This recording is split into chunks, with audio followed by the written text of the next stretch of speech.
Hi friends, हमारे chapter number 8 tax invoice credit debit note का आज का ये lecture number 5 last lecture friends. इस लास्ट लेक्चर के डिस्कशन के बाद फ्रेंड्स हम करेंगे उसका ग्रांड रिवीजन जो आपको डे बिफोर एग्जामिनेशन जबरदस्त काम आएगा फ्रेंड्स। 15 टू 20 मिनट्स में पूरे चैप्टर को हम कवर कर लेंगे। हर एक प्रोविजन को हम एक व्यू ले लेंगे जो एग्जाम के अगले दिन आपको जबरदस्त वंडरफुली फैबुलसली काम आएगा फ्रेंड्स।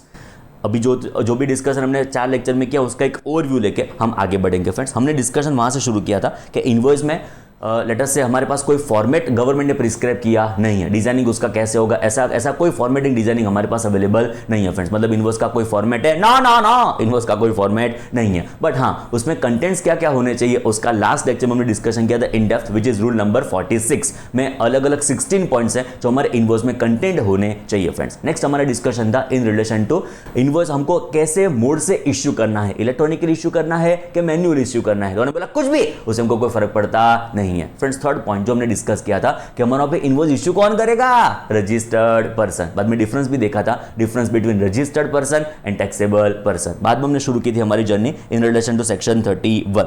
याद करो फ्रेंड्स, हमारा डिस्कशन था in relation to section 31 subsection 1। अलग अलग 7 सबसेक्शंस को हमने यहां पे डिस्कस किया था। याद करो, फर्स्ट वाज व्हाट 31.1 हम डिस्कस करते थे time limit for the purpose of supplying goods. मतलब गुड्स के सप्लाई के केस में इनवॉइस कब तक आपको इश्यू करना पड़ेगा उसका डिस्कशन हमने किया था सबसेक्शन 1 में। देन याद करो, it was subsection 2 invoice service के केस में कब तक इश्यू करना पड़ेगा उसका डिस्कशन था सबसेक्शन 2 में। देन याद करो फ्रेंड्स, सबसेक्शन 3 अलग अलग वेरियस डॉक्यूमेंट्स को हमने डिस्कस किया था। थोड़ा ब्रीफ याद करो friends. Clause A was what, revise tax invoice. Next B was what, bill of supply, sorry B was what, no tax invoice. A was revise tax invoice, B is no tax invoice. C was what, bill of supply. Clause D, clause E connected थे। D was receipt voucher, E was refund voucher. Next was F and G. F is what, invoice in case of RCM and ji is what friends, payment voucher. बोलो clear. In depth हर एक clauses को हमने discuss किया है examples के साथ। Next हमारा डिस्कशन था इन रिलेशन टू सबसेक्शन 4।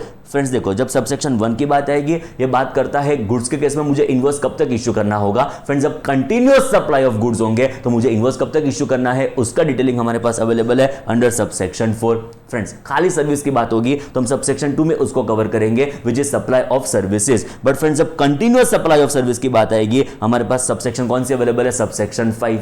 खाली goods 1, continuous supply of goods subsection 4, खाली services subsection 2, continuous supply of service होगा तो सबसेक्शन 5। क्लियर। बाद में फ्रेंड्स और 2 बातें थी, service ceases before its completion, service complete होने के पहले सीज हो जाती है, हमने डिस्कस किया था सबसेक्शन 6। एंड गुड्स सेंड मतलब goods sale on goods send on approval basis और सेल ऑन अप्रूवल बेसिस हमने डिस्कस किया था सबसेक्शन 7। क्लियर। तो ये पूरा पिक्चर था इन रिलेशन टू सेक्शन 31 जिसका हमने इन डेप्थ डिस्कशन किया था। फ्रेंड्स बाद में हमने शुरू किया था, याद हो तो, कि हमारे इनवॉइस में क्या क्या कंटेंट्स होने चाहिए उसका रूल नंबर 46 में हमने व्यू लिया था। जो अलग अलग 16 पर्टिकुलर्स आपकी इनवॉइस में होने चाहिए उसका डिस्कशन हमने किया था फ्रेंड्स। क्लियर। बाद में एचएसएन कोड की बात की थी। एचएसएन कोड की एक रफ बात वापस एक बार रिव्यू करवा दूं फ्रेंड्स आपको। एचएसएन कोड हमको इनवॉइस में मेंशन करने की रिक्वायरमेंट है। तो कितने डिजिट्स हमको मेंशन करने होंगे, तो लॉ कहता है जो आपका लास्ट का टर्नओवर अप टू 1.5 करोड़ होगा तो एचएसएन कोड लिखने की जरूरत ही नहीं है। बट जो आपका लास्ट का टर्नओवर फ्रेंड्स 1.5 करोड़ के ऊपर है बट 5 करोड़ तक है, जो आपका लास्ट का turnover it is exceeding 1.5 crore but up to 5 crore, तो आपको 2 डिजिट मेंशन करने होंगे आपके एचएसएन कोड में। एंड जो फ्रेंड्स आपका लास्ट का टर्नओवर 5 करोड़ को क्रॉस कर देता है तो आपको 4 डिजिट, ये 4 + 4 8 मत समझ लेना,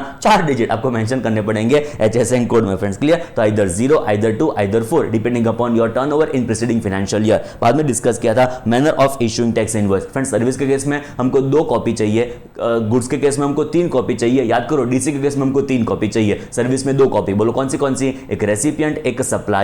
गुड्स में 3 कॉपी, बोलो कौन सी, एक रेसिपिएंट एक ट्रांसपोर्टर एक सप्लायर। क्लियर। बाद में फ्रेंड्स हमने डिस्कशन किया था supplier permitted to issue document other than what, tax invoice. 3 अलग अलग स्पेशल डिस्कशन थे। फर्स्ट एंड थर्ड हमने साइमल्टेनियस डिस्कस किया था। मतलब ये पॉइंट 1, ये पॉइंट 2 एंड ये पॉइंट 3 था, उसमें फर्स्ट एंड थर्ड हमने साइमल्टेनियस डिस्कस किया था। 2 सप्लायर 2 कंटेंट अपने इनवॉइस में ना लिखे तो चले। ध्यान से 2 सप्लायर 2 कंटेंट अपने इनवॉइस में ना लिखे तो चले। 2 सप्लायर कौन से, उसमें से फर्स्ट में 4 सप्लायर थे, बोलो 1 2 3 go. Insurance, banking, financial institution, NBFC. Second was what, transportation of passenger वाले सप्लायर। 2 कंटेंट कौन से, first was serial number, second is what, address of recipient. वो अपने इनवॉइस में नहीं लिखेंगे तो चलेगा। ट्रांसपोर्टेशन ऑफ पैसेंजर हो के पहले 31-2 वाले 4 सप्लायर हो, बाकी 14 कंटेंट्स उसके इनवॉइस में होने चाहिए। नेक्स्ट याद करो ट्रांसपोर्टेशन ऑफ पैसेंजर, उसके इनवॉइस में क्या कंपल्सरी होना चाहिए, टिकट टिकट, बोलो clear. And first was in relation to 31-2 वाले 4 सप्लायर, उनके पास इफेक्टिवली 2 ऑप्शन अवेलेबल होंगे for issuing invoice. Option number 1 कौन सा, जो हमने डिस्कस कर दिया within 45 days from supply of services, जो 31-2 में ऑप्शन अवेलेबल है वो सेकंड ऑप्शन उनके पास अवेलेबल होगा, वो eight the end of the month invoice issue कर देंगे for supplies made during the month. बोलो क्लियर, चकाचक। नेक्स्ट हमने डिस्कस किया था जीटीए, कौन सी 6 डिटेल्स एडिशनल लिखेगा अपने इनवॉइस में। तो friends first was it in relation to वजन, वर्णन, बेचने वाला, लेने वाला, कहां से कहां तक, GJ01 हु, बोलो क्लियर। तो first was in relation to weight, description, consignor, consignee, goods का origin, destination, registration number of मतलब goods carriers, and who is the person मतलब GST and of the person who is required to make payment of tax, मतलब वो consignor, consignee के GTA, तो ये हमको mention करना था। Next was in relation to delivery चलन।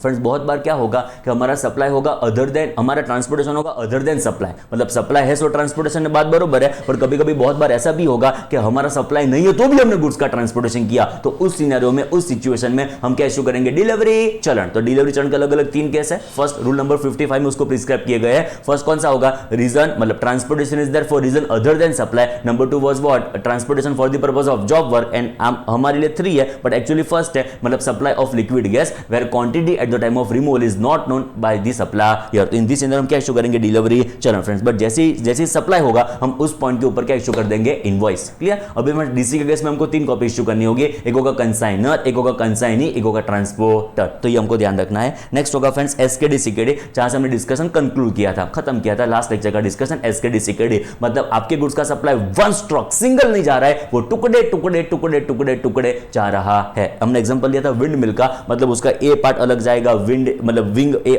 विंग फर्स्ट अलग से जाएगा, विंग सेकंड अलग से जाएगा, विंग थर्ड अलग से जाएगा, उसका जो चकड़ा होगा वो अलग से जाएगा, उसके टूल्स अलग से जाएंगे। तो हम इनवॉइस कैसे इशू करेंगे, उसकी रिक्वायरमेंट प्रोसीजर कैसे फुलफिल करेंगे, तो कहता है सिंपल 3 स्टेप फॉलो करो, आपके लाइफ में आंसर आ जाएगा। Step 1 is issue complete invoice, आप full fledge first invoice issue कर दो, मतलब कंप्लीट इनवॉइस इशू कर दो। सेकंड स्टेप फ्रेंड्स बहुत इंपॉर्टेंट, सेकंड स्टेप जब भी आपका पहला consignment, second consignment, third consignment, मतलब लास्ट कंसाइनमेंट के अलावा जितने भी कंसाइनमेंट जाएंगे उसमें आपको 2 डॉक्यूमेंट अटैच करने होंगे। फर्स्ट डॉक्यूमेंट कौन सा होगा, first document will be in relation to, ये डॉक्यूमेंट आपका होने वाला है सर्टिफाइड कॉपी ऑफ इनवॉइस, मतलब जो स्टेप 1 में आपने कॉपी जो इनवॉइस की फुल फ्लेज बना दी थी उसका सर्टिफाइड कॉपी होगा, प्लस जो भी कंसाइनमेंट जा रहा होगा उसका मेंशन कहां पे करेंगे, डिलीवरी चरण। मतलब विद एवरी कंसाइनमेंट 2 डॉक्यूमेंट आपको अटैच करने होंगे। फर्स्ट होगा certified copy of invoice plus क्या होगा, डिलीवरी चरण। एंड फ्रेंड्स जब थर्ड स्टेप मतलब जब आपका लास्ट कंसाइनमेंट जाएगा उसके साथ 2 कॉपी जाएगी, वापस एक बार बोलो कौन सी, original copy of invoice, and साथ में क्या होगा फ्रेंड्स, डिलीवरी चरण। तो फ्रेंड्स हमारा डिस्कशन यहां तक हमने किया था अप टू लेक्चर नंबर 4। आज का डिस्कशन हम अभी शुरू करने जा रहे हैं in relation to first of all section 34। Friends देखो हमने आगे जो डिस्कस किया इट वाज सेक्शन 31, अलग अलग 7 सबसेक्शन डिस्कस की, बाद में मेजरली 2 रूल्स डिस्कस किए, रूल 46, रूल 55। एंड आज हम जो डिस्कस करने जा रहे हैं it is friends section 34 which is credit note and debit note. बहुत इंटरेस्टिंग डिस्कशन है, बहुत इंपॉर्टेंट डिस्कशन है, एग्जाम में पूछा हुआ क्वेश्चन है फ्रेंड्स, ध्यान से। अभी देखो फ्रेंड्स जनरल सेंस में आपको बताऊं, जनरल सेंस में समझो, हमारे वहाँ पे क्रेडिट नोट हो के डेबिट नोट हो, वो ऑलवेज कौन इश्यू करता है। फ्रेंड्स देखो 11th स्टैंडर्ड के अकाउंट्स में इसका कंसेप्ट अलग है, जीएसटी में उसका कंसेप्ट अलग है। जीएसटी के ऊपर फोकस रखना फ्रेंड्स, मैं जितना बोलूँ उतना हमारे जीएसटी पर्पस के लिए बहुत रेलेवेंट है, आप उसको कंफ्यूज मत करना अकाउंट्स के साथ। अभी समझो फ्रेंड्स, जैसे हमारे वहाँ पे इनवॉइस कौन इश्यू करता है, रजिस्टर्ड सप्लायर। ध्यान से हमारे वहाँ पे फ्रेंड्स इनवॉइस कौन इश्यू करता है, रजिस्टर्ड सप्लायर। सिमिलरली हमारे वहाँ पे फ्रेंड्स क्रेडिट नोट हो कि डेबिट नोट हो, वो भी ऑलवेज कौन इश्यू करेगा, रजिस्टर्ड सप्लायर। फ्रेंड्स भूल जाओ रेसिपिएंट का कोई भी रोल है यहाँ पे, जो भी नोट होगा, डेबिट नोट हो कि क्रेडिट नोट हो, always always always it will be issued by whom, registered supplier. Friends registered supplier ही हमारा पे ये इनवॉइसेस को इश्यू करेंगे और ये नोट्स को इश्यू करेंगे, डेबिट नोट हो क्रेडिट नोट हो, कभी भी रेसिपिएंट का रोल यहां पे नहीं आएगा। फर्स्ट एंड फॉरमोस्ट बहुत बहुत इंपॉर्टेंट क्वेश्चन, कौन इश्यू करेगा ये क्रेडिट डेबिट नोट, तो हमारे वहां पे जो रजिस्टर्ड सप्लायर होगा वो इश्यू करने वाला है क्रेडिट नोट के डेबिट नोट। इतना मन में एकदम फिक्स रखना है, इतना मन में एकदम हमको ध्यान रखना है फ्रेंड्स। क्लियर, बोलो कौन इश्यू करेगा, रजिस्टर्ड सप्लायर।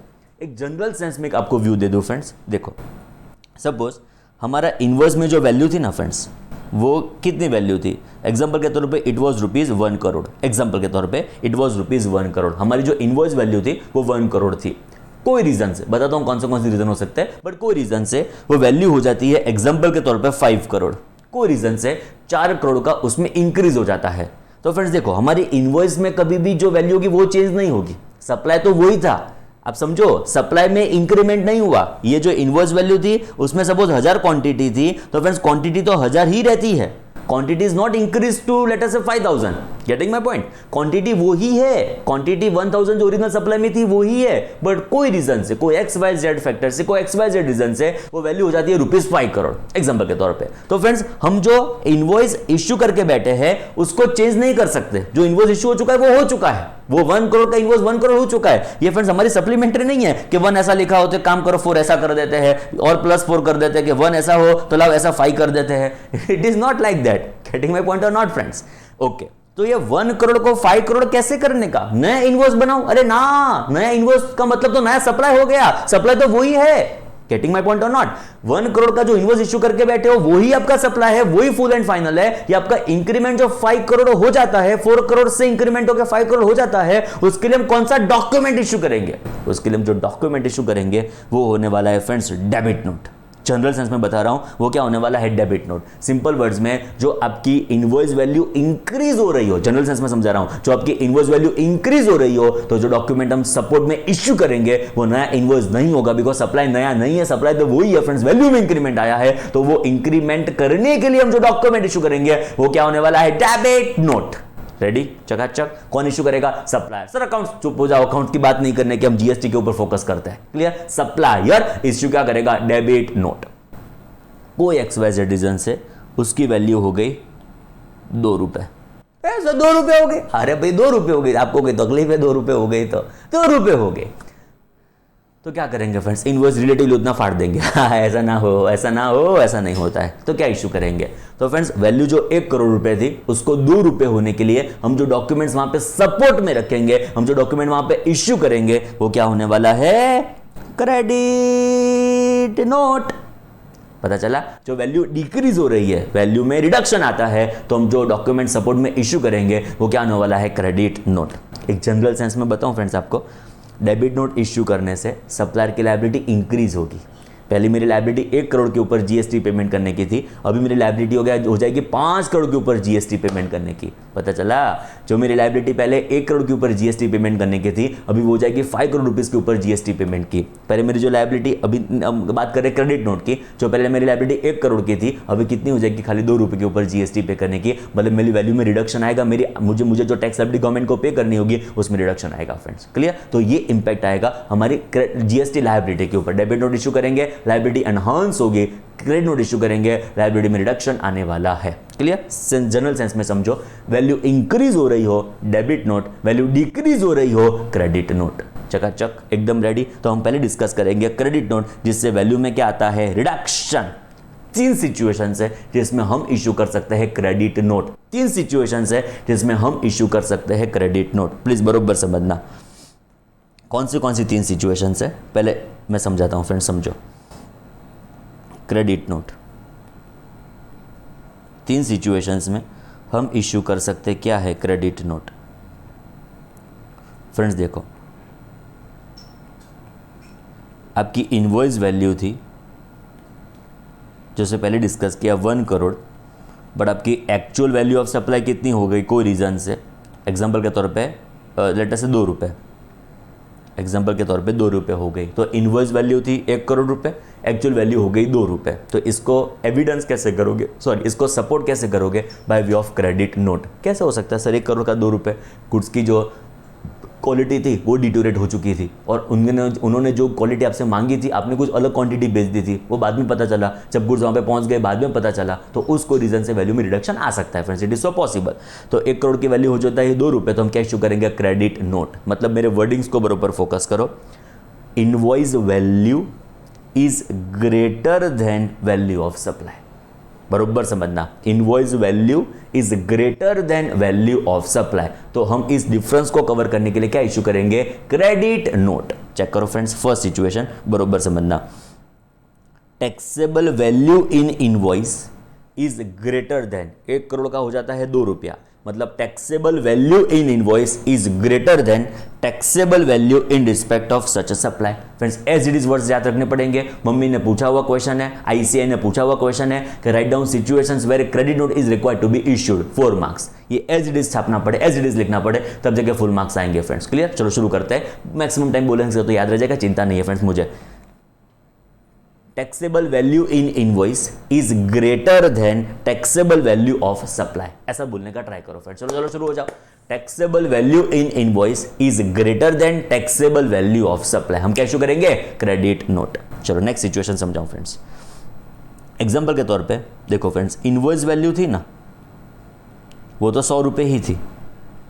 एक्चुअल वैल्यू है ना फ्रेंड्स, वो भी 100 रुपए ही है। बट पहले जो रेट एप्लीकेबल हुआ करता था एग्जांपल के तौर पे, it was friends 28। So ultimately tax कितना होता था? 28 रुपीज का।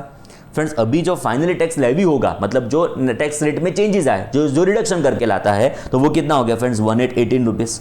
सिंपल वर्ड्स में आपका जो जीएसटी का रेट 28 हुआ करता था, वो फाइनली 18 हो चुका है, एंड वो नया रेट आपके सप्लाई में एप्लीकेबल हुआ है। वो नया रेट हर एक केस में आपके सप्लाई में एप्लीकेबल होगा ऐसा जरूरी नहीं है फ्रेंड्स, बट इस सिनेरियो में सपोज आपके केस में ये रेट ऑफ टैक्स एप्लीकेबल हुआ है। ओके, तो ये 10 रुपए के लिए हम क्या इश्यू करेंगे? Credit note. वैल्यू में कोई भी मेरे से रिडक्शन आता है, हम क्या इश्यू करेंगे फ्रेंड्स? Credit note. तो कैसे उसको बोलेंगे, कैसे उसको याद रखने का ट्राई करेंगे? उसके पहले फर्स्ट एक बार बोल दो, taxable value of invoice is greater than taxable value of supply. Number 2, tax charged in invoice is greater than tax payable in respect of such supply. Tax charge in invoice is greater than tax payable in respect of such supply. बोलो हम क्या issue करेंगे? हम का मतलब supplier always supplier issue करते हैं हमारे वहां पे, क्रेडिट नोट हो के डेबिट नोट हो, हम क्या इश्यू करेंगे friends? Credit note. Clear? 2 scenario बोलने का ट्राई करो। Taxable value in invoice is greater than taxable value of supply. Tax charged in invoice is greater than tax payable in respect of such supply. Clear friends? Third देखो, एकदम practical logical. Friends देखो, पहले मैंने जो cell किया था, जो मैंने सप्लाई किया था, वो 1 करोड़ रुपीस का था। बाद में फ्रेंड्स सेल्स रिटर्न आया, नहीं उसको गुड्स पसंद आए तो सेल्स रिटर्न आया। कितने का सेल्स रिटर्न आया? एग्जांपल के तौर पे 70 लाख का सेल्स रिटर्न आया। तो फ्रेंड्स क्या करूंगा? उतना में प्रोपोर्शनेट 70% इनको फाड़ दूंगा, ऐसा थोड़ी करे किया जाएगा। तो ये डिफरेंस के लिए मैं क्या इश्यू करूंगा? Credit note. बोलो पता चला? मैं क्या इश्यू करूंगा? ये 30 लाख के लिए और लेटर से ये 70 लाख के लिए, बिकॉज अभी मैं फाइनली कितना चार्ज कर पाऊंगा? 30 लाख रुपीज। तो ये 70 लाख में क्या इश्यू करूंगा? Credit note. क्लियर? देखो नेक्स्ट आएगा sales return, where goods supplied are returned by recipient। तो उसको सिंपल वर्ड्स में बोलेंगे सेल्स रिटर्न। बोलो हम क्या इश्यू करेंगे फ्रेंड्स? Credit note. ओके, ये सिचुएशन 1, ये सिचुएशन 2, ये सिचुएशन 3। बट 1 में 2 सिचुएशन है, situation A as well as situation B. चलो शुरू करते हैं, एकदम मगज में फिट करते चलो, बोलते चलो 1 2 3 start. Taxable value of invoice is greater than taxable value of supply. Tax charged in invoice is greater than tax payable in respect of such supply. Third क्या होगा? मतलब सेकंड क्या होगा? Sales return. बोलो क्लियर? नेक्स्ट लास्ट एकदम simple है। आपको मैंने गुड्स का सप्लाई तो कर दिया, बट गुड्स की क्वालिटी डिटोरेटेड थी, बरोबर अप टू द मार्क नहीं थी। जैसी क्वालिटी गुड्स की होनी चाहिए वैसी क्वालिटी नहीं थी friends. It was not up to the mark, it was deteriorated quality. In this scenario मैं आपको इनवॉइस थोड़ा फाड़ तो नहीं दूंगा, तो उस डिफरेंस के लिए मैं आपको क्या इश्यू करके दूंगा friends? Credit note. Clear? Next check करो, where goods or services or both supplied are found to be what? deficient। मतलब जो आपका सप्लाई डेफिशिएंट है, गुड्स अप्रोप्रिएट क्वालिटी के हिसाब से नहीं था, सर्विस का supply it was not up to the mark, तो मैं क्या इशू करूंगा उसके लिए? Credit note. बोलो क्लियर? डन? तो 3 सिचुएशन बोलो। फर्स्ट बोलने का ट्राई करो, 1 2 3 start. Taxable value of invoice is greater than taxable value of supply. Tax charged in invoice is greater than tax payable in respect of such supply. Third आएगा sales return and next आएगा deficient supply. तो इस 3 scenario में हम क्या issue करेंगे friends? Credit note. जो आपकी लायबिलिटी में रिडक्शन लाएगा वहां तक, मतलब उस क्रेडिट नोट में जो वैल्यू लिखी होगी वहां तक आपको जीएसटी भरने की रिक्वायरमेंट आने वाली नहीं है, मतलब वहां तक आपको फायदा हो जाएगा। You are not liable, you are not subject to payment of tax to that extent friends. बोलो क्लियर? चकाचक एकदम रेडी फ्रेंड्स? जैसे मैंने पहले बताया फ्रेंड्स आपको कि क्रेडिट नोट हो कि डेबिट नोट हो, ऑलवेज ऑलवेज ऑलवेज उसको कौन इश्यू करेगा? Registered supplier of goods or services or both. किसको इश्यू करेगा? Recipient of goods or services or both. Clear? अब एक थोड़ा इंपॉर्टेंट पॉइंट फ्रेंड्स, ऐसा जरूरी है कि एक इनवॉइस मतलब एक ही क्रेडिट नोट। पता चला? एक इनवॉइस का मतलब एक ही क्रेडिट नोट, मतलब 1 to 1 कोरिलेशन एस्टैब्लिश करने की जरूरत है? लो कहता है ना, चेक करो। Where one or more tax invoices have issued for supply of any goods or services or both, तो registered supplier may issue one or more credit note for supplies made in a financial year. मतलब 1 to 1 को relation करने की कोई जरूरत नहीं है, ऐसा प्रैक्टिकली पॉसिबल एब्सोल्युटली हो सकता है कि इनवॉइस एक हो, उसके लिए मल्टीपल हम क्या इशू कर सकते हैं, उसके लिए क्रेडिट नोट। तो ऐसा नहीं है कि एक इनवॉइस मतलब एक credit note, it is not like that, you may issue multiple credit note for one invoice also. Clear? मैं रिपीट करूंगा, 3 सिचुएशन जिसमें हम क्या इशू कर सकते हैं, क्रेडिट नोट। मम्मी ने पूछा हुआ है सो थोड़ा सीवियर बन जाता है, थोड़ा ध्यान से फ्रेंड्स बोलो, शुरू हो जाओ। कौन से 3 सिचुएशंस में मुझे इश्यू करनी होगी क्रेडिट नोट? लास्ट टाइम बोलना है फ्रेंड्स, बोलना शुरू कर दो। Taxable value of invoice is greater than taxable value of supply, tax charged in invoice is greater than tax payable in respect of such supply, next is sales return, last is deficient supply। इस 4 situations में हमको issue, और ये 3 situations में हमको क्या issue करना होगा, क्रेडिट नोट, जो ऑलवेज कौन इशू करेगा, registered supplier to recipient. Clear? Ready? अभी देखो छोटा सा एक clarification, weather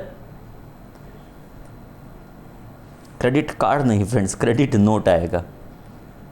whether credit note can be issued in case of secondary discounts।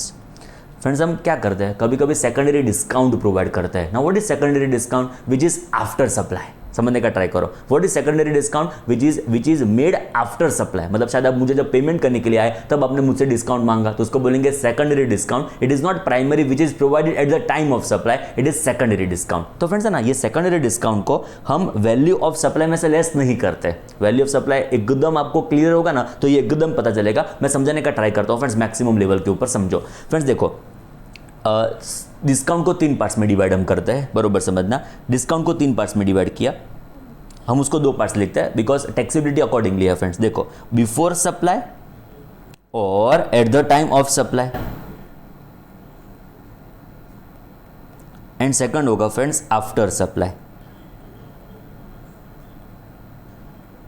इसको बोल सकते हैं प्राइमरी डिस्काउंट, इसको बोल सकते हैं सेकेंडरी डिस्काउंट। तो फ्रेंड्स जब डिस्काउंट की बात आएगी ना, तो इट इज आइदर इट में B before or at the time of supply, और इट में बी आफ्टर सप्लाई। तो हमारे मन में ये क्लियर है। अभी देखो, ये before or at the time of supply होगा ना फ्रेंड्स, तो उसको हम वैल्यू में से लेस कर देंगे। It would be reduced while determination of value of supply. मतलब सप्लाई के पहले ही डिस्काउंट था। मतलब आप डीमार्ट में जाओगे तो वहां पे लिखा ही होता है 100 रुपए के प्रोडक्ट कितने रुपीज में, तो 30 रुपीज में है एग्जाम्पल के तौर पर, तो वो बिफोर सप्लाई डिस्काउंट हो गया। आप परचेस करोगे ना करो, उसकी वैल्यू में रिडक्शन आ ही चुका है। ओके, अभी कोई रिटेल शॉप में आप गए जहां पे आपने eight the time of supply discount मांगा, तो उन्होंने कुछ आपको एडिशनल डिस्काउंट प्रोवाइड किया, तो वो क्या हो गया, at the time of supply. Getting my point? तो it is reduced while determination of value of supply. मतलब उस रिड्यूस्ड प्राइस के ऊपर क्या पे करना पड़ेगा आपको, जीएसटी। तो it is reduced for determination of value of supply.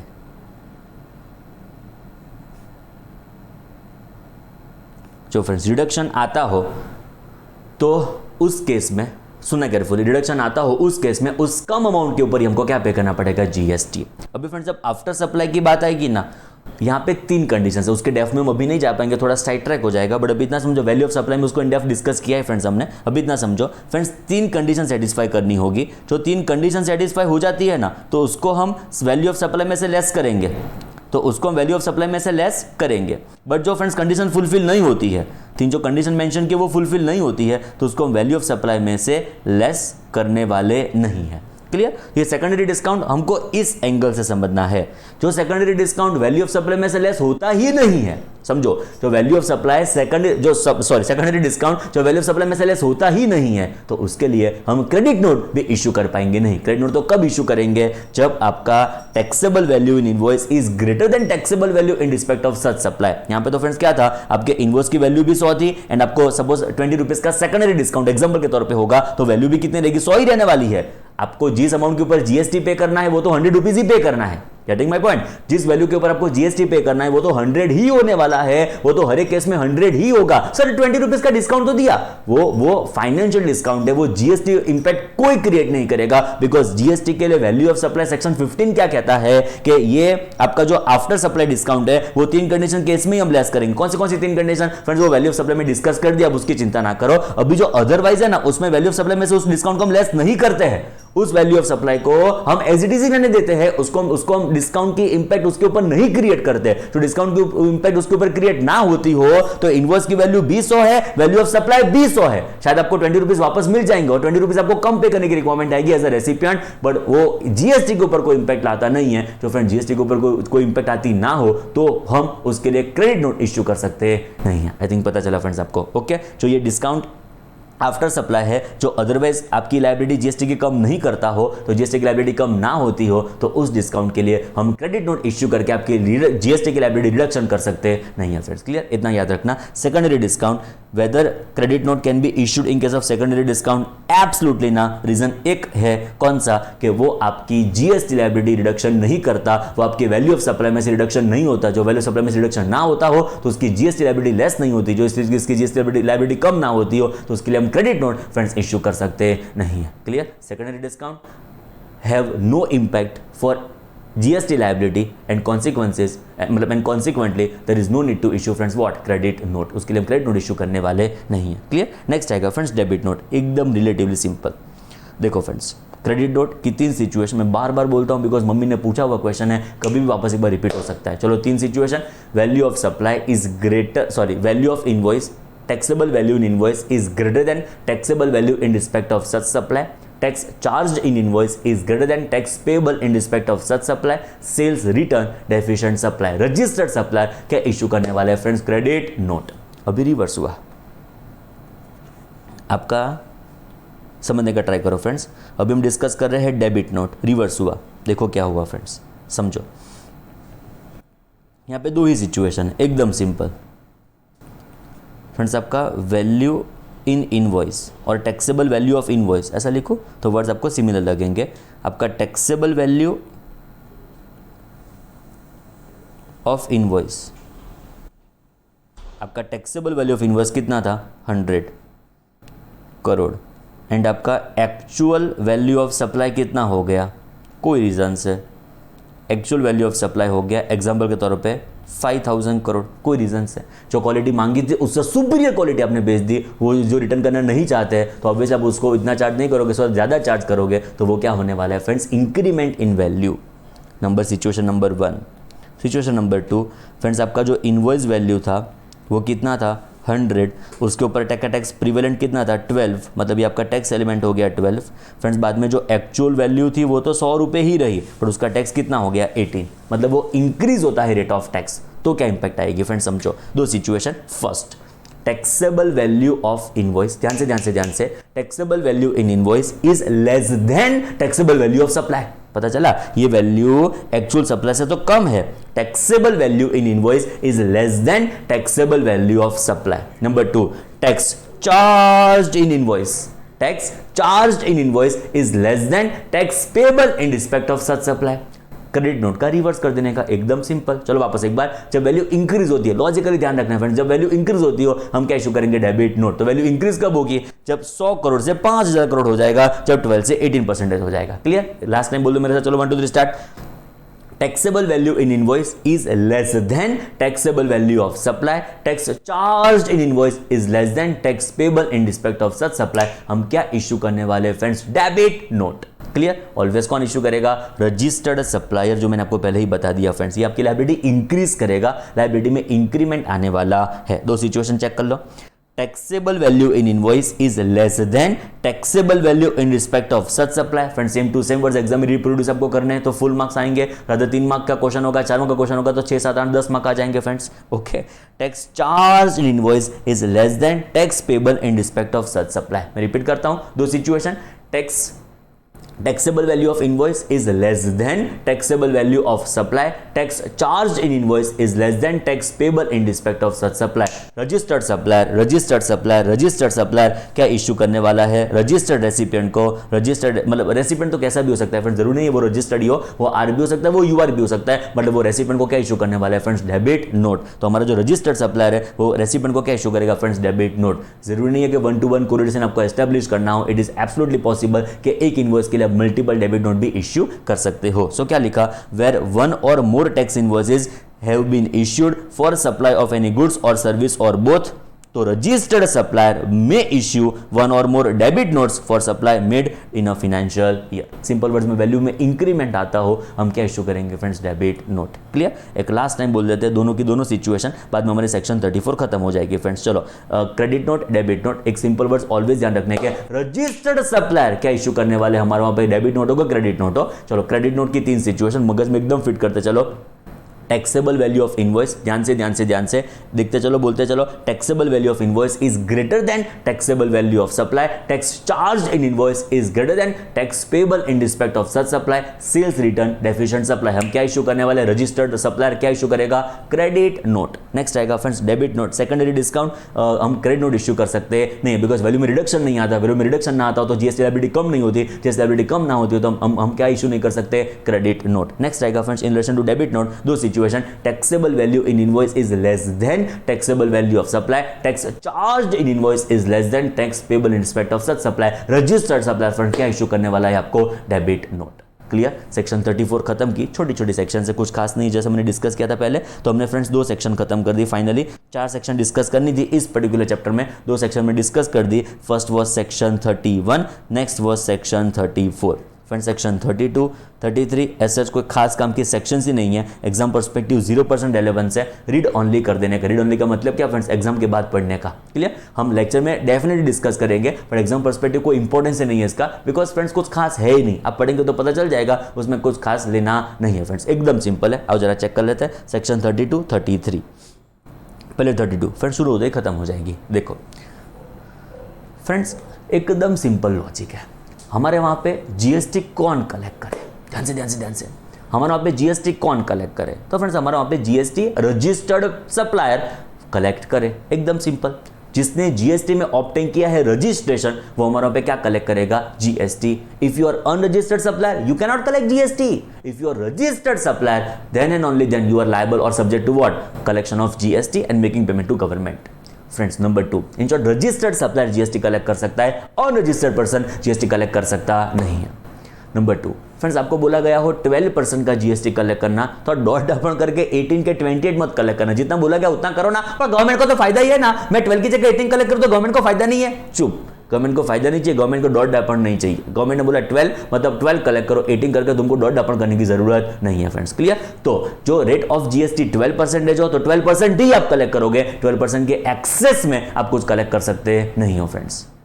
तो फ्रेंड्स 2 चीज हमको ध्यान में रखनी है, अनरजिस्टर्ड पर्सन जीएसटी कलेक्ट नहीं कर सकता, and point number 2 registered person जितना बोला गया उससे ज्यादा जीएसटी कलेक्ट कर सकता नहीं है फ्रेंड्स। क्लियर? सेक्शन 32 ध्यान से मैंने समरी लिखने का ट्राई किया बिकॉज एग्जाम पर्सपेक्टिव को खास रेलेवेंस नहीं है फ्रेंड्स, चेक करो। अनरजिस्टर्ड पर्सन कंसेप्चुअल जबरदस्त रेलेवेंस है, बट एग्जाम पर्सपेक्टिव चिंता करने की जरूरत नहीं है। Section 32 prohibition of unauthorised collection of tax, unregistered person shall not collect in respect of any supply of goods or service or both any amount by way of tax. In short, unregistered person GST collect कर सकता नहीं है। And जो मैंने दूसरा point आपको समझाया, registered person जितना बोला गया उससे एक्सेस जीएसटी कलेक्ट कर सकता नहीं है फ्रेंड्स। क्लियर? चलो नेक्स्ट है similar time pass section, section 33। Friends मुझे बताओ हमारा जो भी जीएसटी अमाउंट है उसको इनवॉइस में अलग से डिस्क्लोज करूं कि इनवॉइस वैल्यू में मिक्स कर दूं? लॉ कहता है जीएसटी कंपोनेंट को आप इनवॉइस में अलग से डिस्क्लोज करना। सेक्शन खत्म हुई। जीएसटी कंपोनेंट को इनवॉइस में सेपरेटली डिस्क्लोज करने की रिक्वायरमेंट है as per section 33। Amount of tax to be indicated in tax invoice and other document, check करो। Notwithstanding anything contained in this act, मतलब ये सेक्शन 33 पूरे एक्ट के सारे प्रोविजंस को ओवरराइड करती है, मतलब ये प्रिवेल करती है, सारे सेक्शन तेल लेने के लिए गई, सेक्शन 33 प्रिवेल करेगी। और any other law for time being in force, बाकी सब लॉ भी तेल लेने के लिए जाएंगे। ओके क्या कहती है, where any supply is made for a consideration, supply में ऑलरेडी कंसीडरेशन वर्ड को इंक्लूड कर ही दिया है डेफिनेशन में, तो भी लॉ ने क्या बोला, where any supply is there for consideration every person who is liable to pay tax for such supply shall prominently indicate in all documents relating to assessment, tax invoice and other like documents the amount of tax which shall form part of the price at which such supply is made. Simple words में tax element को आपको invoice में, assessment के जो भी documents में उसको separately prominently disclose करने की रिक्वायरमेंट आने वाली है. Exam perspective friends read only कर लो, आज के बाद पढ़ने की जरूरत नहीं है. नेक्स्ट आएगा सेक्शन 32, वो भी रीड ऑनली कर दो, आज के बाद फ्रेंड्स एग्जाम पर्सपेक्टिव पढ़ने की जरूरत नहीं है. पूछती भी है मम्मी तो भी चिंता नहीं है, एकदम ये तो कंसेप्चुअल है, उसमें कोई याद रखने का, समझने की जरूरत ही नहीं है कि अनऑथराइज्ड पर्सन जीएसटी कलेक्ट नहीं कर सकता, रजिस्टर्ड पर्सन जितना बोला गया उससे डॉट अपन करके ज्यादा कलेक्शन कर सकता नहीं है. एंड नेक्स्ट नंबर 2 कि हमारे टैक्स इनवॉइस में आपको इनवॉइस की मतलब टैक्स इनवॉइस में टैक्स की अमाउंट सेपरेट डिस्क्लोज करने की रिक्वायरमेंट आने वाली है. तो उसमें कौन सी बड़ी बात है फ्रेंड्स, क्लियर. तो यहाँ पे हमारा चैप्टर कंक्लूड हुआ. एक छोटा सा अमेंडमेंट है, उसको हम रिफर करके चैप्टर फुल फ्लेज खत्म करेंगे फ्रेंड्स. छोटा सा बट बहुत इंपॉर्टेंट अमेंडमेंट है फ्रेंड्स, ध्यान से. Special provisions pertaining to tax invoices for services by way of admission to exhibition of cinematographic films in multiplex theaters. Friends जब हम मूवी देखने के लिए जाते हैं तब जो भी टिकट परचेस करते हैं उसकी इनवॉइस की रिक्वायरमेंट क्या होनी चाहिए और अदर क्या उसमें चेंजेस आए हैं उसका हम यहाँ पे डिस्कशन करेंगे. सिंपल वर्ड में जब हम मूवी देखते हैं तब टैक्स इनवॉइस का क्या इंप्लीकेशन है आओ जरा चेक करते हैं. 2 रेफरेंसेस फ्रेंड्स यहाँ पे आएंगे, रूल 46, रूल 54. फ्रेंड्स देखो हमने एक छोटा सा डिस्कशन किया था section 31 subsection 3 clause B which was no tax invoice. क्या कहती थी ये कंडीशंस, याद करो फ्रेंड्स. तीनों कंडीशन हमने सेटिस्फाई कर दी तो फ्रेंड्स हम इनवॉइस इशू नहीं करेंगे तो चलेगा. याद आ रहा है friends 3 conditions, value less than 200, recipient unregistered, recipient does not requires invoice. Check करो, if the following conditions are satisfied registered person may not issue tax invoice. Already हम डिस्कस करके आए हैं बट ये अमेंडमेंट का फ्रेंड्स थोड़ा आपको brief पता हो, उसका बैकग्राउंड पता हो तो क्या एकदम परफेक्ट पता चले. First condition was value must be less than ₹200, recipient unregistered होगा and recipient does not requires invoices. Clear. And उसकी जगह याद करो at the end of the day हमको क्या इश्यू करना पड़ेगा, कंसोलिडेटेड टैक्स इनवॉइस. चेक करो, instead such registered person shall issue consolidated tax invoice for such supplies at the close of each day in respect of all such supplies. Clear. तो ये हमारा brief हमको पता था. Section 31 subsection 3 clause B 3 condition satisfy करने से हम invoice issue नहीं करेंगे तो चलेगा. ओके अभी चेक करो, विथ इफेक्ट फ्रॉम 1 सितंबर 2019 क्या चेंजेस आए 1 सितंबर 19 से आओ जरा डिस्कस करते हैं फ्रेंड्स. एक प्रोविजो ऐड हुआ which is 4th proviso to rule number 46. क्या कहता है ये proviso, option not to issue invoice as per section 31 subsection 3 clause B is not available to cinema theatres. आप चेक करो, अभी तो फ्रेंड्स जब हम पहले मूवी देखा करते थे स्कूल में थे तब फ्रेंड्स 100 रुपए की टिकट थी. अभी देखो तो 200 300 400 रुपए तक की टिकट आ जाती है. तो हम अज्यूम करते हैं सपोज 150 रुपए की टिकट है एग्जांपल के तौर पे. 150 रुपए की टिकट का मतलब क्या हुआ, value less than 200. Friends majority लोग इसके आईटीसी तो अवेल करेंगे नहीं बिकॉज मेजोरिटी क्या सब लोग इसके आईटीसी अवेल ही नहीं करेंगे बिकॉज वो तो पर्सनल पर्पस हो गया. आपको आईटीसी मिलेगी जब आपका जो भी सप्लाईज होगा वो बिजनेस पर्पस के लिए होगा. पर्सनल पर्पस के लिए आप कोई भी इन्वर्ट लोगे तो उसकी आईटीसी आपको अवेलेबल नहीं है. तो फ्रेंड्स यहां पे रेसिपिएंट कैसा होगा, अनरजिस्टर्ड. जिस कैपेसिटी में वो सर्विस अवेल कर रहा है वो कौन सी कैपेसिटी में होगा, as a unregistered person. And next check करो, recipient does not requires invoice. हमने कभी इनवॉइस मांगा भी नहीं. सपोज हम इनवॉइस नहीं मांगते हैं एग्जांपल के तौर पे तो वो लोग टिकट इशू नहीं करेंगे तो चलेगा ना.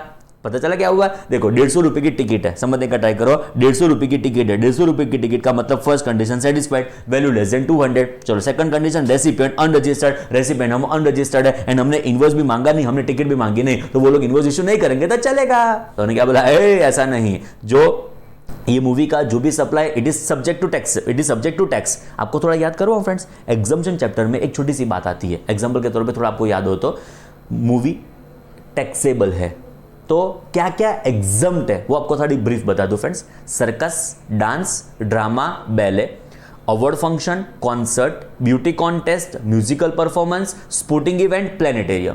सर क्या बोल रहे हो, 10 पॉइंट है. जो 500 तक का कंसीडरेशन होगा ना तो एग्जम्प्ट है, 500 के ऊपर क्रॉस करेगा तो वो क्या होने वाला है, टैक्सेबल. मैं रिपीट करता हूं वापस एक बार, circus, dance, drama, ballet, award function, concert, beauty contest, musical performance, sporting event, planetarium. ये 10 जगह पे आप एडमिशन लेते हो एज ऑडियंस, आप ये सर्विसेज अवेल करते हो तो 500 तक का कंसीडरेशन तो एग्जम्प्ट है, 500 के ऊपर जाएगा तो it is taxable entire. Clear. अभी फ्रेंड समझो 150 रुपए की टिकट है, मैं तो क्या सोचूंगा, मुझे इनवॉइस इशू करने की रिक्वायरमेंट है ही नहीं, because value less than 200, recipient unregistered, recipient ticket wicket मुझसे मांगी ही नहीं, तो ऐसे में टैक्स इवेजन कर सकता हूं। मैं अकाउंटिंग ही नहीं करूंगा इस चीज़ों का, मैं गवर्नमेंट को जीएसटी का पेमेंट ही नहीं करूंगा। सो गवर्नमेंट ने क्या बोल दिया, सिनेमा थिएटर शांति रखो, तुम ऐसा नहीं कर सकते। जो तुम्हारे पास ऑप्शन अवेलेबल था 31 सबसेक्शन 3 क्लॉज बी में, वो तुमको अवेलेबल नहीं होने वाला है। कंपल्सरी मैंडेटरी तुमको इनवॉइस इशू करना पड़ेगा। पर सर 50 रुपए की टिकट, जॉब 50 रुपए की टिकट भले आपको कंपल्सरी इनवॉइस इशू करने की रिक्वायरमेंट आने वाली है। मतलब सिनेमा थिएटर में जब भी आप मूवी देखने के लिए जाते हो, you have to issue what, invoice. New sub rule 4A to rule number 54, cinema theatre shall issue electronic ticket which shall be deemed as what friends, tax invoice. मतलब वो जो इलेक्ट्रॉनिक टिकट आपको issue करते हैं, जो printed version में हो क्या ऑनलाइन वर्जन में हो, जो आपको इलेक्ट्रॉनिक टिकट इश्यू करते हैं, उसको मान लेंगे वो क्या है, हमारा टैक्स इनवॉइस। मतलब उसको प्रॉपर्ली इन्वॉइसिंग करने की रिक्वायरमेंट नहीं आएगी कि टिकट का प्लस बहुत बड़ा इन्वॉइस होगा, ऐसा नहीं होगा। वो टिकट को हमने डीम कर लिया, it is what friends, tax invoice. I think सबसे इंपॉर्टेंट ये था जो एग्जाम पर्सपेक्टिव आपको ध्यान में रखना है कि ये option 31 subsection 3 clause B, 31 subsection 3 clause B का किसको अवेलेबल नहीं है, सिनेमा थिएटर्स को। फ्रेंड्स ये ऑप्शन अवेलेबल होने वाला नहीं है, ये अमेंडमेंट है। एंड जो वो भी आपको इलेक्ट्रॉनिक टिकट इश्यू करेंगे उसको क्या डीम कर लेंगे, it is friends what, tax invoice. Clear? More over, ध्यान से, supplier of such services in a screen other than multiplex screens has मतलब also has been given an option to follow the above procedure। मतलब ऐसा जरूरी नहीं है कि यहाँ पे क्या लिखा है, देखो फ्रेंड्स आपको ध्यान हो तो it is multiplex screens। Multiplex screen का मतलब तो क्या हुआ, मोर देन वन स्क्रीन आपके पास अवेलेबल होगी। मतलब मोर देन वन स्क्रीन ना हो, एक स्क्रीन हो तो भी ये प्रोसीजर आपको फॉलो करनी होगी। ये प्रोविजन आपको एप्लीकेबल होने वाले हैं फ्रेंड्स। क्लियर? एकदम चकाचक, रेडी। चलो एक छोटा सा एग्जाम्पल कंसिडर करते हैं बहुत ध्यान से। फ्रेंड्स देखो, PVR cinemas issued 200 tickets of ₹150 each. 200 ticket उन्होंने इश्यू की कोई पर्टिकुलर शो के लिए, 150 ईच की friends, on 10th January 2020 for a movie. तो एक मूवी के लिए उन्होंने 200 टिकट इश्यू की 150 रुपए वाली।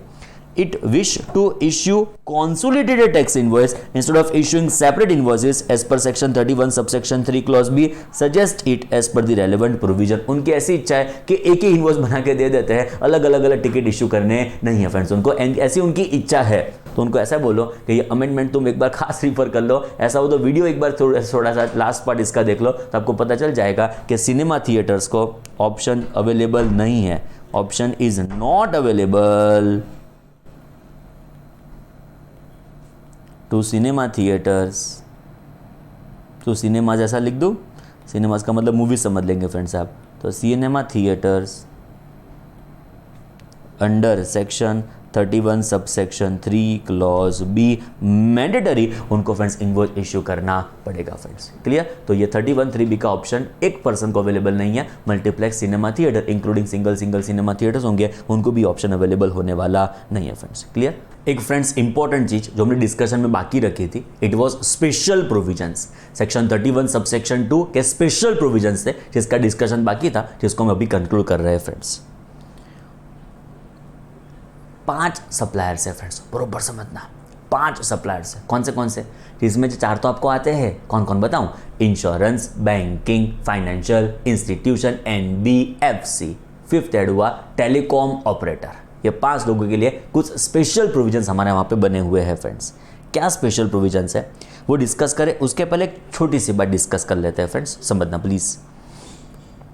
फ्रेंड्स जो जीएसटी में आपका एस्टैब्लिशमेंट, फ्रेंड्स एक छोटी सी बात समझो, हमारे वहाँ पे जीएसटी में it is friends state wise registration. Suppose आपका एस्टैब्लिशमेंट 5 स्टेट्स में है तो आपको 5 अलग ऑब्टेन करने होंगे रजिस्ट्रेशन।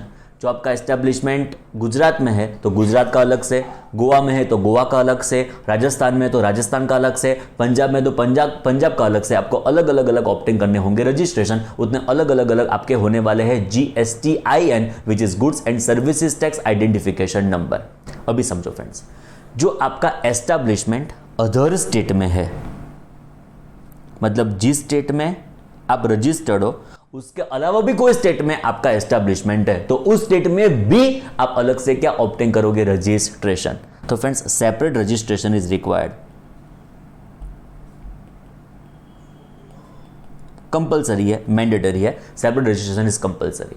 बट फ्रेंड्स ऐसा नहीं हो सकता। गुजरात में ही आपके मल्टीपल एस्टेब्लिशमेंट हो, एक गुजरात के अहमदाबाद में, एक लेटेस्ट एग्जांपल के तौर पे सूरत में, एक एग्जांपल के तौर पे भावनगर में, एक एग्जांपल के तौर पे गांधीनगर में, अलग अलग एस्टेब्लिशमेंट आपके गुजरात में ही तो पॉसिबल है।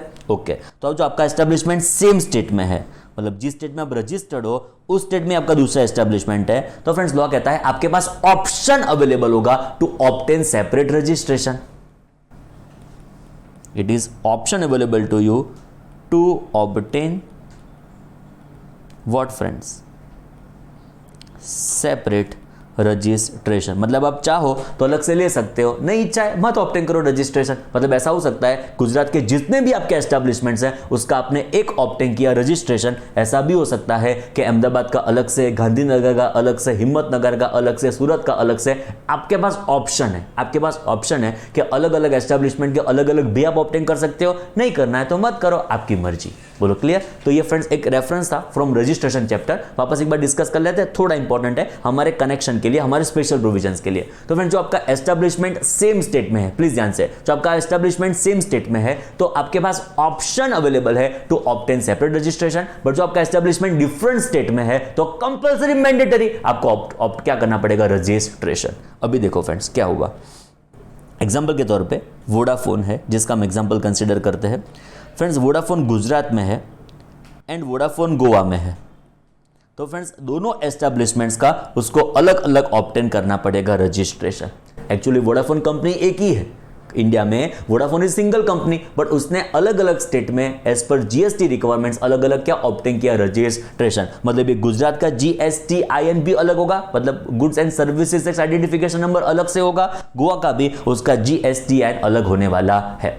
असेसी एक है इनकम टैक्स के हिसाब से, पान कार्ड भी एक होगा इनकम टैक्स के हिसाब से, बट उसका GSTIN अलग अलग आने वाला है।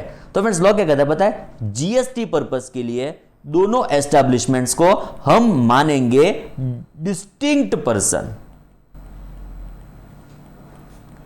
फ्रेंड्स देखो, जीएसटी पर्पस के लिए बोथ आर डिस्टिंक्ट पर्सन, हमने माना, डीमिंग फिक्शन इंपोज किया लॉ ने कि both are what, deemed distinct person. मतलब जीएसटी पर्पस के लिए ये अलग, ये अलग है। हाँ, जीएसटी पर्पस के लिए दोनों को हम अलग अलग मानेंगे, दोनों को अलग अलग हम सेपरेट ट्रीट करने वाले हैं, both are deemed distinct person. उसका कॉन्सिक्वेंस क्या क्रिएट हो पता है, कभी कभी ये इसको सप्लाई करे, कभी कभी ये इसको सप्लाई करे, उसको सप्लाई मानेंगे by one person to another person, it would be subject to liable for what, GST. पता चला, ये डीम्ड डिस्टिंक्ट पर्सन है का मतलब दोनों को अलग अलग ट्रीट करने का। सिंपल वर्ड्स में जब ये इसको सप्लाई करेगा तब एक पर्सन ने दूसरे पर्सन को सप्लाई किया, ऐसा ट्रीट करना पड़ेगा, अकॉर्डिंगली उसका जीएसटी कलेक्शन करना, उस अकॉर्डिंगली उसका आईटीसी क्लेम करना, ये सारे प्रोविजन एप्लीकेबल होने वाले हैं। क्लियर? तो इतना ध्यान में हमको रखना है before we start special provisions. Establishment आपका सेम स्टेट में है तो ऑप्शन अवेलेबल है to obtain separate registration. Establishment आपका डिफरेंट स्टेट में है, ध्यान से, एस्टेब्लिशमेंट आपका डिफरेंट स्टेट में है तो आपको कंपल्सरी मैंडेटरी अलग से क्या ऑब्टेन करना पड़ेगा, रजिस्ट्रेशन। पॉइंट नंबर 2, जो आपने अलग से ऑब्टेन किया है रजिस्ट्रेशन सेम स्टेट में, अलग दूसरे स्टेट में तो कंपल्सरी ऑब्टेन करना ही है। इन शॉर्ट जो आपके पास अलग नंबर है तो कंपल्सरी दोनों को मानना पड़ेगा deemed distinct person. Both the establishment जब एक दूसरे को सप्लाई करेंगे तो एक का आउटवर्ड सप्लाई होगा, एक का इनवर्ड सप्लाई होगा, जीएसटी कलेक्शन करना है, गवर्नमेंट को पेमेंट करना है, रेसिपिएंट क्या क्लेम कर पाएगा, उसकी आईटीसी इनपुट टैक्स क्रेडिट। बोलो क्लियर? रेडी? अभी हमारे प्रोविजन के ऊपर फोकस करते हैं, प्लीज ध्यान से। स्पेशल प्रोविजंस देखो क्या हुआ, special provisions are applicable to 5 suppliers, insurance, banking, financial institution, NBFC, telecom operator, making taxable supplies of service between distinct persons as specified in section 25। मतलब जिसको हमने distinct person माना है as per section 25 उसको आप सप्लाई करते हो, उसके साथ आपका ये सप्लाई हो रहा है। सिंपल वर्ड्स में आपको समझाऊं तो क्या हो रहा है पता है, एसबीआई गुजरात, एसबीआई गोवा को सप्लाई करते हैं, वोडाफोन गुजरात, वोडाफोन गोवा को सप्लाई करता है। पता चला, they are supplying to deemed distinct persons. As per section 25। तो कब इनवॉइस इशू करने की रिक्वायरमेंट आएगी उसका हम डिस्कशन यहाँ पे करने वाले हैं। मैं रिपीट कर दूं, जब SBI हमको सप्लाई करे 45 डेज की रिक्वायरमेंट आएगी, जब वोडाफोन हमको सप्लाई करे 30 डेज की रिक्वायरमेंट आएगी। पता चला क्या हुआ, ये 4 लोग जब हमको सप्लाई करेंगे तो 45 डेज की रिक्वायरमेंट है इनवॉइस इशू करने की, जब ये हमको सप्लाई करे 30 डेज है इनवॉइस इशू करने की रिक्वायरमेंट। अभी देखो LIC को ही सप्लाई करे, getting my point, it is insurance company, तो LIC को ही सप्लाई करे जब उसको माना है डीम्ड डिस्टिंक्ट पर्सन, तब ये स्पेशल प्रोविजंस एप्लीकेबल। जब यस बैंक, आहा ये तो बेचारी चली गई, कोई बात नहीं, जब यस बैंक को ही सप्लाई करे तो इन दिस सिनेरियो वो जब अपने डिस्टिंक्ट पर्सन को सप्लाई करती है तब जाके स्पेशल प्रोविजंस एप्लीकेबल होने वाले हैं। जब LIC यस बैंक को सप्लाई करे 45 डेज की रिक्वायरमेंट आएगी, जब यस बैंक हमको सप्लाई करे 45 डेज की रिक्वायरमेंट आएगी, जब वोडाफोन बजाज फाइनेंस को सप्लाई करे 30 डेज की रिक्वायरमेंट आएगी। चार्टर्ड अकाउंटेंट समझ रहे हो जो मैं समझाना चाहता हूं, वो ये जब अपने ही डिस्टिंक्ट पर्सन को सप्लाई करते हैं तब जाके ये स्पेशल प्रोविजंस एप्लीकेबल होने वाले हैं। I think you are getting my point. क्या है कहते हैं स्पेशल प्रोविजंस, ध्यान से, इनवॉइस कब तक इश्यू करना है, बहुत इंपॉर्टेंट है, ध्यान से। Before or at the time such supplier, हम छोटा सा एग्जांपल कंसीडर कर ले तो आपके मगज में उसका पिक्चर क्लियर हो जाएगा फ्रेंड्स। ओके, स्पेशल प्रोविजंस है जो हम अभी डिस्कस कर रहे हैं friends, which are covered by section 31 sub section 2। इतना इन डेप्थ कोई वीडियो में कोई बुक में आपको एक्सप्लेनेशन नहीं मिलेगा जितना अभी आप सुन रहे हो फ्रेंड्स, गारंटी है। ध्यान से हम एक एग्जांपल ले लेते हैं कि वोडाफोन गुजरात, जैसे हमने ऊपर लिया है एग्जांपल, वो वोडाफोन गोवा को सप्लाई कर रहा है।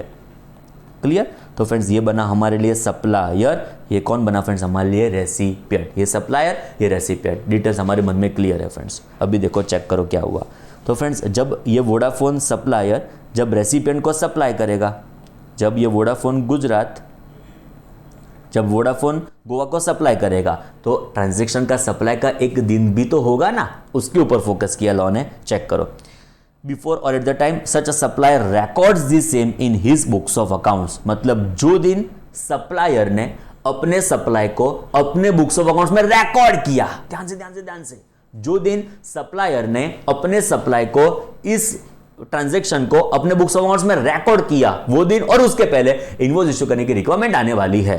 तो फ्रेंड्स देखो समझो, एग्जांपल के तौर पे सप्लायर ने जब रेसिपिएंट को सप्लाई किया उस ट्रांजैक्शन को बुक्स ऑफ अकाउंट्स में कब रिकॉर्ड किया गया, एग्जांपल के तौर पे 10 जनवरी 2020 को उसको उस ट्रांजैक्शन को हमारे बुक्स ऑफ अकाउंट्स में रिकॉर्ड किया गया। 10 जनवरी 20 को इस ट्रांजैक्शन को हमारे बुक्स ऑफ अकाउंट्स में रिकॉर्ड किया गया। ओके, नंबर बी, ध्यान से, तो before or at the time such a supplier records the transaction in his books of accounts. मैं रिपीट करता हूं, before or at the time such a supplier records the transaction in his books of accounts. और ध्यान से, before expiry of the quarter during which supply was made, बहुत important है, ध्यान से, before expiry of quarter during which supply was made, मतलब जिस quarter में सप्लाई हुआ, बहुत इंपॉर्टेंट, जिस क्वार्टर में सप्लाई हुआ उस क्वार्टर की एक्सपायरी के पहले, मतलब उस क्वार्टर की एक्सपायरी उसका लास्ट डे हो जाएगा। मैं रिपीट करता हूं ध्यान से, जिस क्वार्टर में सप्लाई हुआ, पहले समझ लो, एक एग्जांपल छोटा सा कंसीडर कर लेते हैं फ्रेंड्स। देखो सप्लाई की डेट कौन सी थी, ये तो रिकॉर्डिंग की डेट थी बुक्स ऑफ अकाउंट्स में, सपोज सप्लाई की डेट कौन सी थी, एग्जांपल के तौर पे फ्रेंड्स इट वाज 15 दिसंबर 2019, जिस दिन को सप्लाई हुआ था।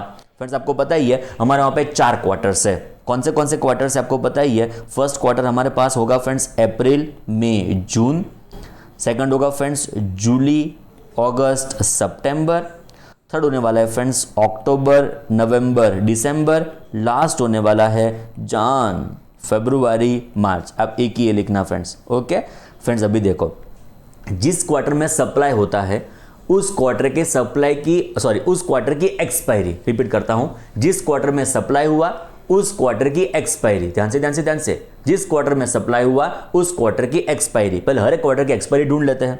It is friends 30th June, it is friends 30th September, it is 31st December, it is 31st मार्च। ये क्वार्टर की एक्सपायरी, ये क्वार्टर की एक्सपायरी, ये क्वार्टर की एक्सपायरी, ये क्वार्टर की एक्सपायरी, मतलब ये क्वार्टर की एक्सपायरी का दिन हो गया। सिंपल वर्ड्स में, जो आपका सप्लाई, प्लीज ध्यान से, जो आपका सप्लाई 1 मई को हुआ है तो आपकी क्वार्टर की एक्सपायरी का दिन कौन सा कंसीडर किया जाएगा, 30th जून। जो आपका सप्लाई 14th फेब को हुआ है वो कौन से क्वार्टर में फॉल होता है, लास्ट क्वार्टर, 4th क्वार्टर में फॉल होता है, तो आपकी एक्सपायरी ऑफ क्वार्टर का डेट कौन सा आएगा, 31st March.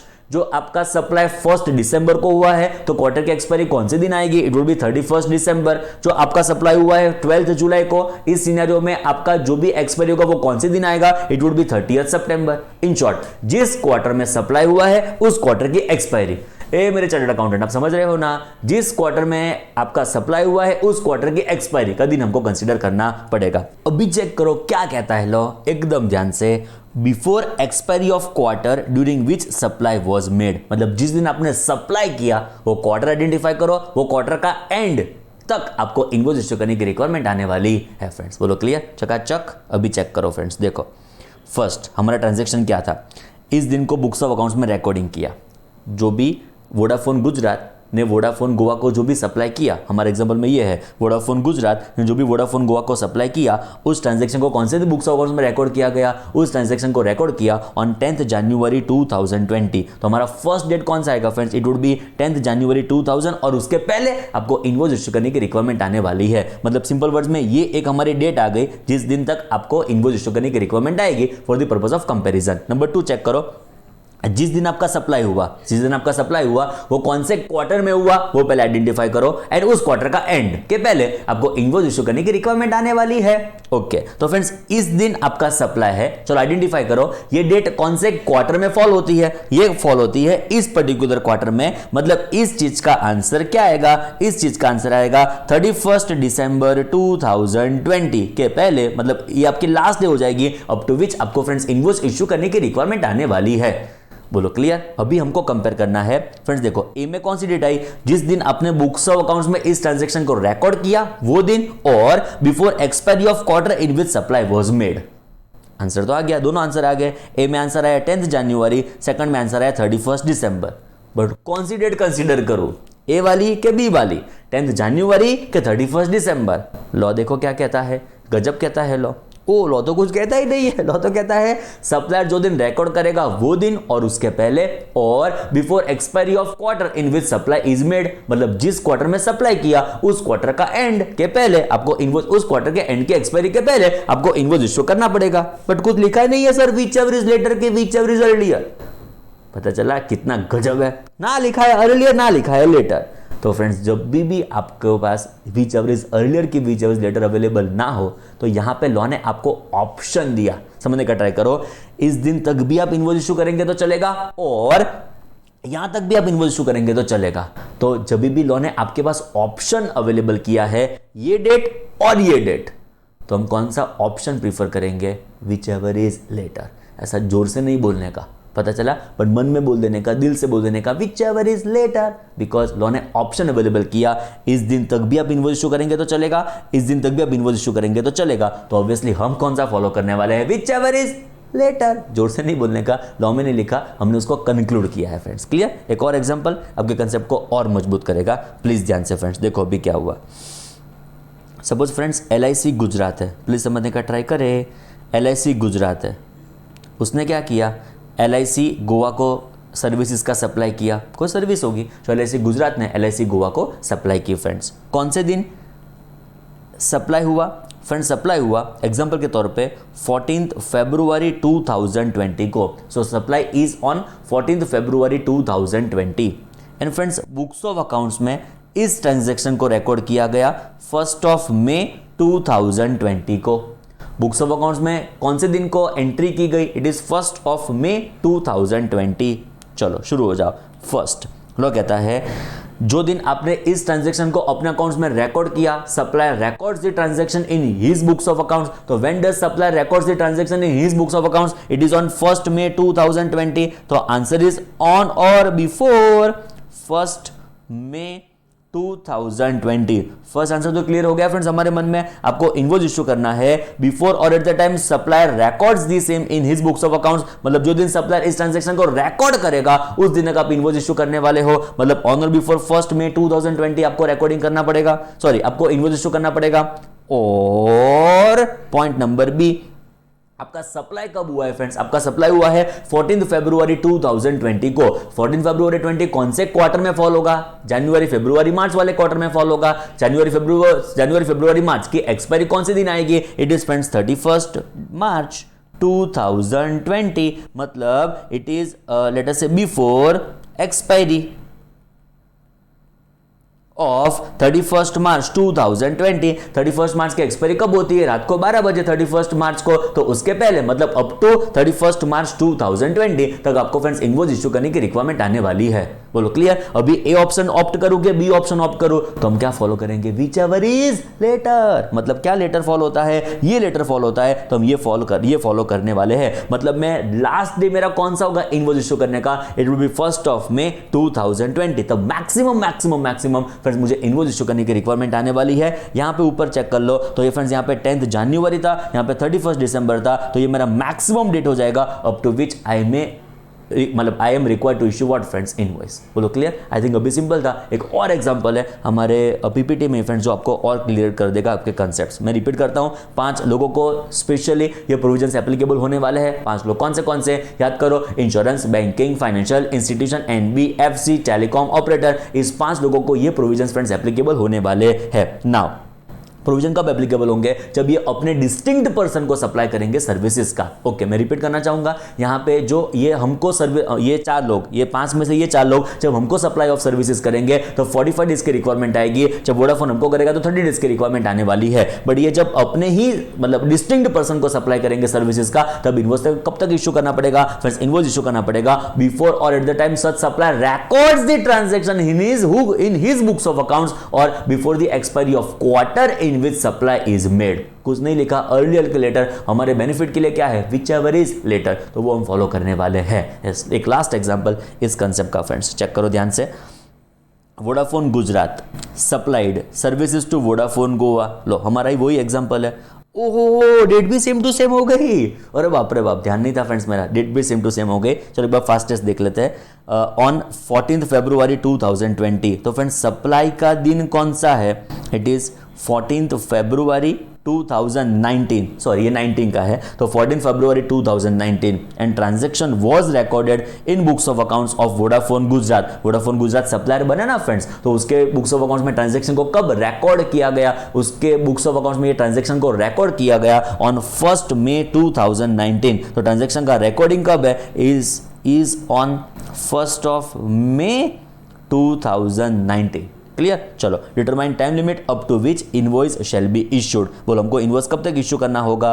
Before or at the time of the supplier records the transaction in his books of accounts. मतलब ऐसा लिख सकता हूं, on or before it is 1 May 2019 और before expiry of quarter in which supply is made. मतलब कौन से quarter में आपने सप्लाई किया? आपने सप्लाई किया जनवरी, फरवरी, मार्च वाले क्वार्टर में, मतलब लास्ट क्वार्टर में, तो 31 मार्च की एक्सपायरी के पहले, मतलब सिंपल वर्ड्स में अप टू 31 मार्च 2019 तक आपको इनवॉइस इश्यू करने की रिक्वायरमेंट आने वाली है। तो इस दो में से मैं क्या फॉलो करूंगा? It is friends 1 May 2019। Simple words में ये लेटर आता है तो ये मुझे फॉलो करना पड़ेगा। सिंपल वर्ड्स में 5 लोग अपने ही डिस्टिंक्ट पर्सन को सप्लाई करेंगे। इनवॉइस कब तक इशू करेंगे? Before or at the time supply records these transaction in his books of accounts or before expiry of quarter in which supply is made. So friends, this was in depth entire discussion of our chapter number 8 tax invoice credit debit note. हर एक element को हमने in depth consider किया है हमारे ये sessions में friends. एक छोटी सी रिक्वेस्ट है आप लोगों को फ्रेंड्स, खास स्टडी मटेरियल के जो भी क्वेश्चन पीछे एक्सरसाइज में अवेलेबल है, जो भी एमसीक्यूज अवेलेबल है, उसको आप खास एक बार फास्टेस्ट सॉल्व कर लेना फ्रेंड्स। नहीं लगता मुझे कि हार्डली 15 मिनट्स के ऊपर आपका टाइम जाएगा एंड जो कॉन्फिडेंस बिल्टअप हो जाएगा ना फ्रेंड्स, वो गजब हो जाएगा। एक छोटी सी रिक्वेस्ट है कि स्टडी मटेरियल के जो भी पीछे क्वेश्चन है एक बार फास्टेस्ट अभी फ्रेंड्स ये लेक्चर बंद करो, अभी उसको फटाफट एक बार रिवाइज कर लो friends. Thank you so much, all the very very best friends. कोई भी क्वेरी हो, मैंने आपको व्हाट्सएप नंबर दिया है, वहाँ पे आप फ्रेंड्स उसको पूछ सकते हो। कोई भी क्वेरी, छोटा सा भी डाउट हो फ्रेंड्स, उसमें वहाँ पे आप सॉल्व कर देना friends. Clear? Thank you so much. All the very, very best friends.